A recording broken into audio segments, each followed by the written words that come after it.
Hi there. I'm Christine Dunbar from speechmodification.com, and this is my Smart American Accent training. Welcome to our Friday live question and answer class, where you can ask your questions regarding American English pronunciation, American accent, intonation, anything that will help you improve your overall communication in American English. Please feel free to put your questions in the chat at any time, and I'll cover them.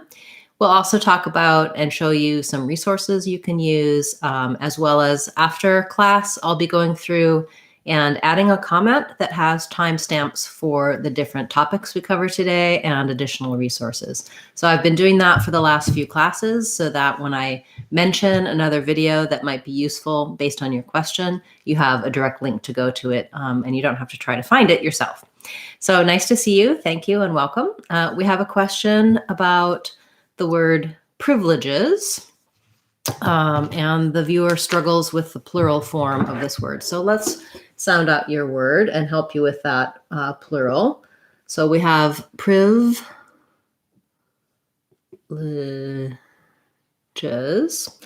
And so this is an example of a word that looks like it should be privileges. And I believe you can pronounce it with 4 syllables, but Americans will typically pronounce it with just 3, privileges. So we'll write it out that way. So we would have first syllable stress, and the first letter I says the I vowel, like in did. And then privilege, we pretty much leave this vowel syllable out, and we go right from the V to the L, privilege. This letter E also says the reduced lax I sound, privileges. And then the challenging part, as you mentioned, is at the end we have the J sound together with the Z sound, and either an I syllable there or a schwa or almost no vowel at all. So it's going to sound like privileges.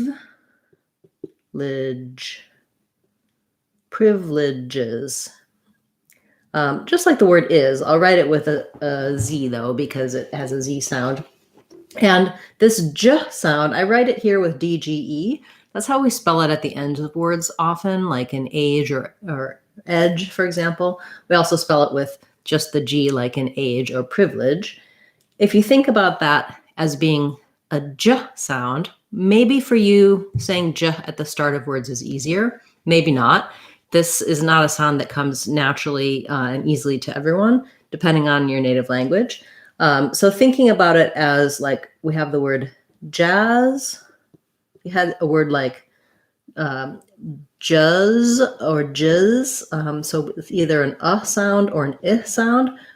You want to almost have no vowel there at all. Privileges, jizz. You want to almost go right from the J to the Z sound, and just there's a little bit of vowel to connect the two. So try it without the plural first. Privileges. It does add a syllable for that last sound, so there is a little bit of a vowel sound there.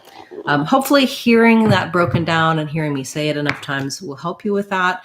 You can also look at some other words that end with the J sound, like ages, edges, and get used to going from that J sound to the Z sound, and that should help you. Thank you for that request. Okay, we have a request for vocation versus vacation. And when I said vocation just there, I kind of stressed it with an O, which we don't really do. In vocation, we do use the O sound, but the K syllable is stressed. So my vo syllable, even though I use a clear O, is going to be pretty short. Vocation. Stress and length on the clear A vowel. And then vacation. Again, same cation. Same K stress in vacation. I'm going to take a vacation. And I would say you either can use a schwa here, vacation, or you will hear people use a short but still clear A, vacation. What you don't want is vacation. with any stress on the they, but you can have a couple of options for the vowel there. Vocation, vacation, and vocation. So really you're looking at the difference between the O and the A, or the O and the schwa in those two words. Yeah, that's a challenging pair of words because the K syllable is stressed in both, and you don't have a lot of time to make that clear difference between the vocation and vacation because you're not stressing them like I just did, or you shouldn't be if you're using them in sentences. Okay, we have a request for the word strengthen. Strengthen. So we have in this word strengthen, strengthen, strengthen. You can either use an red tent vowel there, or some people will use almost like an like strengthen. This is the one you want to aim for, but because of the ng sound, strengthen, strengthen, you're going to notice your mouth doesn't go quite as far open as it would for some other words with like get or red. The STR blend at the beginning is not simple, but basically you can build from reng, treng, streng, build each one sound at a time. Then I have my NG sound, my voiceless TH, strengthen. And then I almost have no vowel here at the end. I would do a little bit of an strengthen, strengthen, or I almost go right from the TH to the N, strengthen, thin. So it's the same kind of thing where I might have a schwa there or an there. It's a very short, reduced vowel in strengthen. Yeah, that's a tough word for sure. That combination of th. You can try lengthen, strengthen, length, strength. Working from the forward to the th is going to really help you, I think, with that particular word. Hi, nice to see you. We have a request for the word Proverbs. So here's an example where we have first syllable stress and letter O says ah. So often in stressed syllables, the spelled letter O is going to say the vowel sound ah. And then, so we're going to build from that. Ah, ra, pra. And then Proverbs, verbs, is the same as the word verbs. It has an vowel. And that letter Z, that letter S says the Z sound, Proverbs. But long and short on the second syllable. That's a good request. Thank you. We have a question about the words where, were, and word. So we've talked about this. I've talked about this in a few videos, similar words. So we'll go through your words. And then, as I mentioned in the beginning, after class, come back and check in the comments, and I'll put some links there for you for even more in-depth help with these words. What we want to see here is that where has the air diphthong, whereas were and word have the sound. So again, getting past how the words are spelled and being aware of what the sounds are is really going to help you. So where, that's pronounced the same as this wear as in warehouse, and this wear as in wearing clothes. And so you might want to think about it as being the W sound plus the air sound, where, versus were. That's the same as this kind of were. That's that ER sound that's in spelled with ER or IR, also UR, like in turn, other spellings as well. And word, they have the same sound. So even though this word is with an OR, it's really like the word were plus a D. So were and word. In all of these words, build from your R sound. So try were, word, and air, where. Usually when there's an R, if you start with the R and then build the rest of the word from that, you'll be more likely to do your American R successfully because your mouth will be ready for it. Whereas if I start with my W, where, and then I try to go into my R, it's more challenging and I'm more likely to have an accent error pattern on that. Hi, Sadie. Nice to see you. We have another question. Hummer versus armor. So Hummer, like the vehicle. has a schwa, so it sounds like and then we have our hummer, armor, armor. There's another example of OR says the ER sound. So that's just like the word arm. This AR says R like we are. Arm, armor. So armor, hummer. Two different vowels, same ending sounds. Hi, Austin. I do see you here. Nice to see you. We have a request for the words loathe and loathe. I think this one for sure is going to have my voiced TH, like mouth or breathe. My voice is on, has the O diphthong and the L. This might be loath. I'm going to look in the dictionary and check. And I know this is like, I can use this as in I loathe doing that work. This might be the noun version, as in I'm loath to tell you that, but I think that might also be voiced. I'm loath to tell you. So let's check the dictionary. Something I do frequently and definitely recommend. And the dictionary that I like is the Oxford Learner's Dictionary, because it'll show me British and American English, and it'll also use the IPA symbols, International Phonetic Alphabet. So I'm going to type in your word loath with just the TH and see if there's a different pronunciation. Yes, so as I suspected, loath, maybe my sound isn't on, has this, you can see this symbol here, that's for the voiceless TH. So just like both, loath has the voiceless TH, and it does give an example of he was loath to admit his mistake. So in this case, I have loath with voiceless TH. So I would just suggest thinking of both and loath versus, for example, maybe breathe, breathe and loathe. So when I see that THE at the end, it's often going to be my voiced TH sound. Good request. Thank you. I learned something too. All right. We have a request for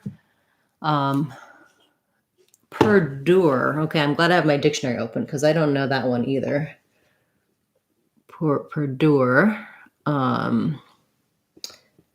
So I'll have to look that up to see what it is. I know Perdue, the college, but I'm not familiar with Perdue. So far I'm guessing on my pronunciation. Let's check. Oh, nope, it doesn't have your word.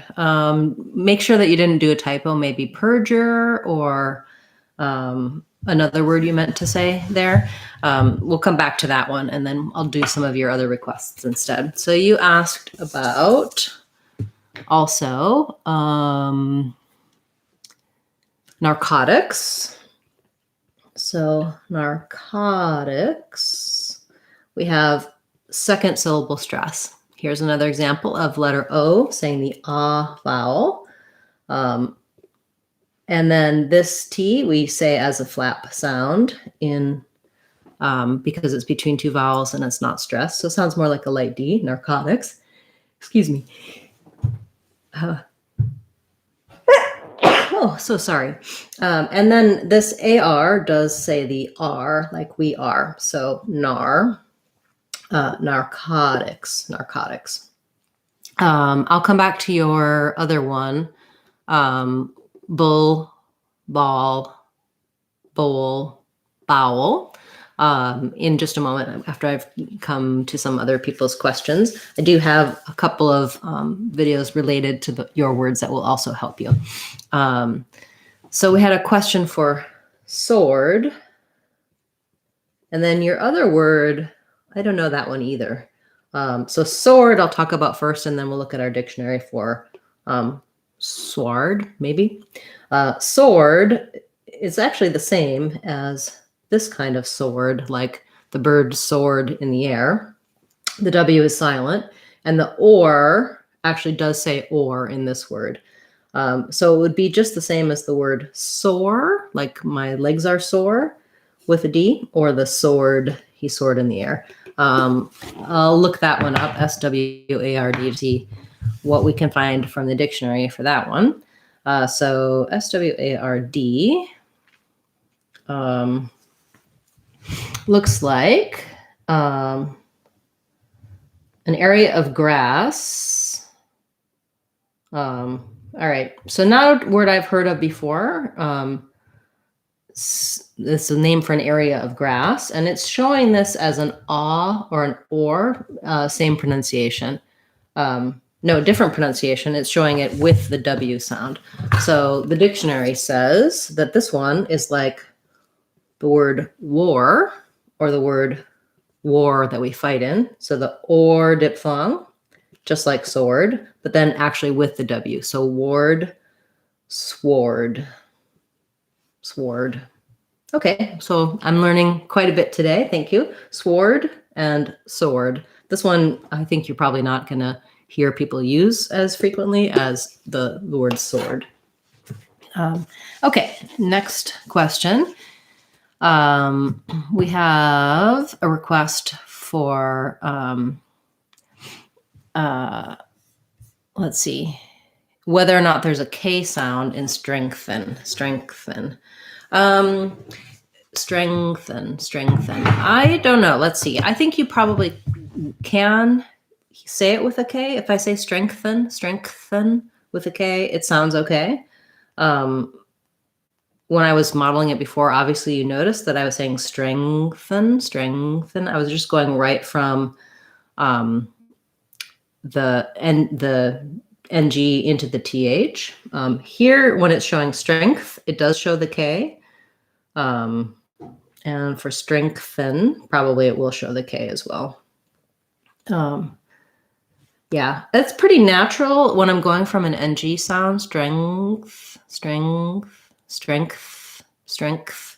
I think you can do either. So if it's easier to do the K, strengthen, you can. You're not really going to hit that K super hard, like not strengthen, strengthen. Whatever happens naturally. If there's a little bit of a K sound in there, great. And if there's not, I think it's all right as well.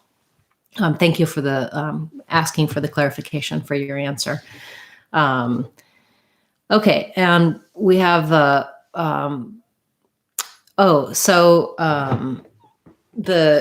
clarification on Perdu. I do know the word in French because they actually they call French toast, what we call French toast in the US, they call it pain perdu, which means lost bread. But I wasn't familiar with people using Perdue in English. I would guess that they would say it like Pear, Perdue with second syllable stress, sort of the American version of how we would say Perdu in the French version. Pardon my French accent for those of you who are native speakers. It's not perfect, obviously. Okay, and then we have, all right, so he's saying it means to continue to exist in the same state. All right. Oh, no, perdure. That's different. Sorry. Perdu is lost, perdure. I'll get back to you on that. I'll check some other dictionaries. Sometimes you can find something in one dictionary and not another. And we'll see what I can come up with for you. Okay, we have a request for, right now I've been using the Oxford Learner's Dictionary to answer your question. Okay, so we have a request. Let's go back to your earlier request. You wanted to know about bull, ball, bowl, and vowel. And so as I mentioned, I have some videos that will help you with these, particularly one about vowel and bowel. Bull has my vowel. So it has the same vowel sound as in push and pull. Bull. Ball has my vowel. Ball. Bowl is the first one where I'm really going to, because I'm going from the O to the dark L with the schwa. This is the first one where I'm really going to think about having the glide O. In bull and ball, I still need to keep my back of my tongue down to get that dark L, but it's not going to be so much of a glide between two vowels. Whereas bowl, I really am changing shapes. And so you're going to hear that glide sound. And then bowel, you're going to have the vowel is going to be in the second syllable, and the first bow is like the brown cow diphthong. So bowel. And you can kind of think of this again as being an or an and a schwa before the dark L. Definitely the technique I've probably showed you before is thinking about push, pull, bull, fall, ball, tall, kind of getting similar words, and even words without L, especially like push the bull or would the bull, to be able to match those vowels between those two in those kinds of difficult, close minimal pair words. You had a few other minimal pairs as well that you were asking about, which were, let's see, pair and pear. Those two are the same. And then also Pear and Pear. Okay, so these two are the same. So these have the air diphthong. Basically, you'll see it like this in the dictionary with the A and the And then Pear have the ear diphthong. So you'll see it in the dictionary with either this or this one. And again, I would try, seeing my peer, feel the peer, share a pair, etc. A pair in the air, matching that, getting those two diphthongs will help you with those. Yes, okay, let's see. We have another request, which is for the word approximately. So let's write that out.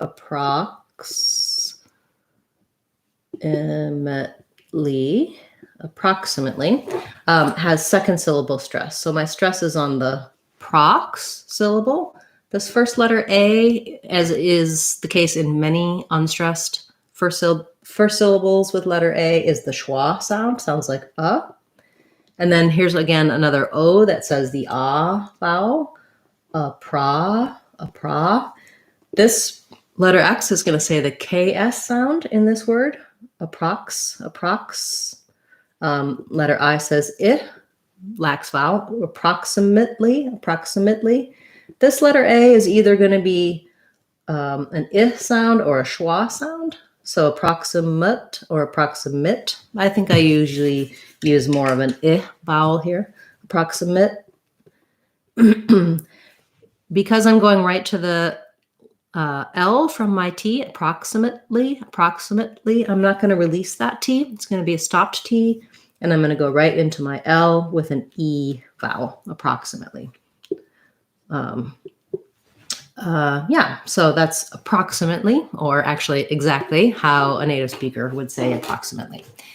All right, we have a request for the words consumer and pursuit. So consumer first, second syllable stress. So because that CON is unstressed in the first syllable, it's going to have a schwa vowel, and it's going to sound like kun. You'll see it as kun. And then su, this letter S in the middle says the S sound. Sometimes S in the middle says Z. In this case, it says the S. This letter U says the U sound, so sum. And then we have our tense American at the end, consumer. And then your other word was pursuit. So similar issue of second syllable stress in pursuit as well. And it is an S sound. So you're going to see pursuit. And you'll hear a light short, but still have that sound, per, and then suit, the oo, tense oo vowel. And again, Americans often use a stop T at the ends of words, so they might not release it pursuit, but rather pursuit. Or if I'm saying something like pursuit of, then my T will turn more to a flap T and it'll sound more like pursuit of. That's a linked sound. Yeah, thank you for that request. Nice to see you here. Okay. Sadie would like to know, how do you form the two different R's, R versus And also she's saying car and bar, which are. Okay, so the R at the start of words, like red, and the R in the middle of words, like bird or car and bar, are formed the same way. My mouth is the same shape. It's just an shape with the back of the tongue tight and either the tongue tipped down or curled if you use a retroflex R.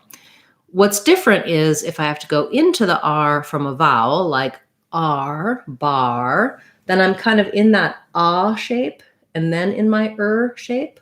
It's kind of like R, except that I go really quickly, R. It's a diphthong gliding from this ah position into this position. Whereas if I'm starting the word with an R, saying red, right, I don't glide anywhere. I just start in that position and I glide out of it.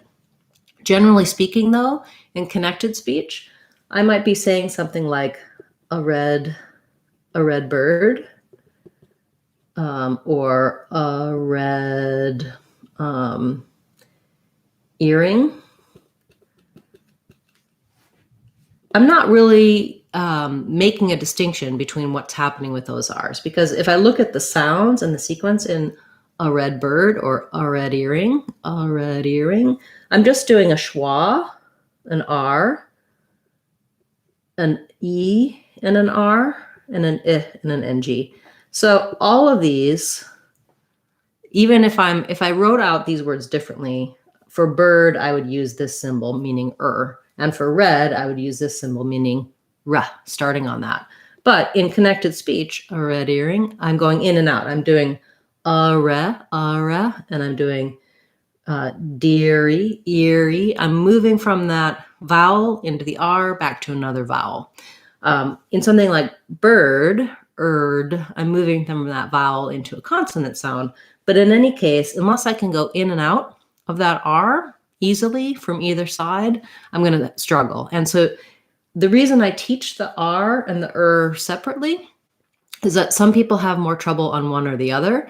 And also you can have different accent error patterns on each. So this might get too lax and sound like a schwa or an and this one might get distorted, sound like a W or an L, or be rolled. Different things happen. For French speakers like you, Sadie, you're going to have your R sound in French is further back in the throat. It's more with the back of the tongue and the throat, and you're needing to, for all your R's, move them a little more forward. Red, bird, car, bar, have them kind of central in the mouth. So for most people, I say back R, think back. And for French speakers, I say think forward. That R is more in the middle of the mouth than the French R is. So yeah, mini lesson on R's, definitely a challenging sound to sequence and go in and out of, but I think that's the most effective way to be able to say it correctly in all contexts, is to be able to say it in between two vowel sounds and in between and in connected speech. Okay, let's see. We have a comment about problem with words ending in ED. You talked about this before, and you said sometimes it can be T, like asked. However, approached, watched, established, reached, encouraged, judged, published, merged, acknowledged, barged are different. How can we spot the difference? Okay, so I do have a lesson on speechmodification.com. Maybe I'll try to show it to you so you can find it. The difference for different pronunciations of ED is what we're adding it to. So when I'm adding ED to something that's voiceless, like in asked or established, establish that SH sound is voiceless. So my ED is going to say T. When I'm adding it to emerged, that's voiced, and it's going to say the D sound. So when you're on speechmodification.com, go to the free practice materials. And I do also have a video about this that I can put in the comments after class. Go to online practice free trial. And then let's just look at, I'll just search on this site, past tense. And it's probably going to give us several lessons to choose from. And so this one here that says how to pronounce past tense is going to show you examples of when we say the voiceless T sound after voiceless sounds, when we say the D sound, and when we say add a syllable like wanted or needed. This video explains the rules, and then you can see a list of which sounds are voiced and voiceless. That's really going to help you out. And learning kind of to tell what's happening with the word that you're adding that ED to is basically what you need. Most of the time, it's going to say D. So when in doubt, if you have to take a guess, just say a D sound. The T sounds will come more naturally to you, and the ED sounds are only on particular sounds as well. That's a great question. Thank you. Okay. So words with ending can be pronounced as T, D, or ED. So for example, so no, I'm not going to have the CH sound. So I'm going to have, for example, stop, anything ending with a voiceless sound. I'm going to stopped is going to have the T sound because the P is voiceless, stopped. And then, for example, move, the V is voiced. So this sounds like moved. So the ED just says D, moved. And then lastly, needed. When it ends with a T or a D, then I have to add another syllable and it'll end with did, needed. I think if you watch the video where I break that down for you, it'll really help you understand the rules, and you'll feel perhaps that some of them you actually say fairly naturally that way. The error sometimes is that people want to say something like asked and add the syllable on those voiceless ones, or moved instead of just moved or asked. Thank you. Okay. We have a question about vowels versus vowels. So vowel is just going to be like our earlier word bowel, where we have the ow and then the wool. So vowel versus vows just has my ow sound, my ow diphthong, and a Z sound, vows. So she said her vows. I'm learning about vowels. So vowels with a Z at the end. Okay, we have a question about horrible and sorry and the O sound. Oops. So the first of all, horrible. In this one, the O goes together with that R. It's the diphthong or, horrible. You might hear that a little bit as horrible, some places with a little bit of an aw. Horrible.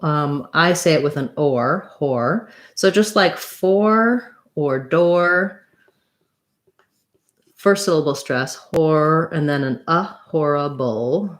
And then there's our syllabic L and our B sound, or an I in that unstressed syllable.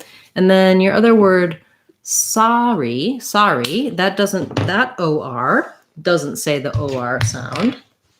So if we're looking at sorry, we have that letter O. The R goes on the second syllable. So there we have this kind of deal, sorry, first syllable stress, and so it sounds like saw rather than so or sore. Sorry. Now, I do know that some people will say it more like sorry with an or, or sorry with an ah, so that you can either do r or I just do an ah, sorry. Whichever one is easiest for you, I would say it's probably different in different areas of the US and, of course, in different dialects of English. My natural inclination is to do no. The R just goes on the second syllable in that. There's no R influence on that vowel. Sorry. Okay. So great. Wonderful questions today. Thank you so much for coming to class and for presenting me with these great challenges. I had to look up a number of things today, which I always enjoy because I like to learn as well as I'm going. And I do like to model how to look things up because I do think that ultimately we can't know the pronunciation of every word immediately. And being able to use those kinds of resources can be super helpful for decoding the challenges of English. I'll be back again next week with another live class. So if I didn't get to your question today, I apologize. Do try to come back, or I will try to follow up after class and give you some links and information. If you would be interested, you can join the channel as a member. And we also have a second class like this on Sundays for our channel members. They can also ask their questions throughout the week, and I cover their questions during class. So they don't have to attend live. They can just ask at any point, and I'll cover their words. If you have a request for our word of the day, you can leave that in the comments and I'll add it to my list and create a word of the day video for you. What else did I want to say? Check out the online courses and free resources on speechmodification.com. I'm coming up with a new online course that should be ready pretty soon that has all of the sounds of English. And I'm going to be publishing that as a draft course initially so that people can check it out, try it as I'm building it, and give me help and suggestions for how to improve it. So it'll be offered very inexpensively. And then anyone who purchases it as a draft is going to be able to get 50% off the final course price, which is yet to be set. You can give me some input on that as well. Thanks so much for your questions today and for coming to class. I hope to see you again tomorrow in our word of the day, as well as on Sunday in our members class and next Friday in our live class. I'm Christine Dunbar from speechmodification.com. Remember, if you want to sound like a native speaker, you can do it. speechmodification.com. Bye, guys. Thank you. See you next week.